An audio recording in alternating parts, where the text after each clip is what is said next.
Safika kwebu na vosiabo po. Esweye safina. Safu benya. Safika kwebu na vosiabo maselo. Esweye safina. Safu benya. Me aje woti Yesu bune. Mami wata woti Yesu bune.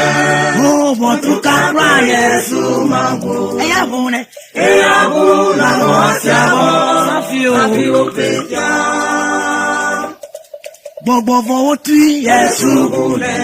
Jao jisa woti Yesu bune. Botu kakra Yesu mambu. Eya bune ma Buna wasiabo. Safio Benya.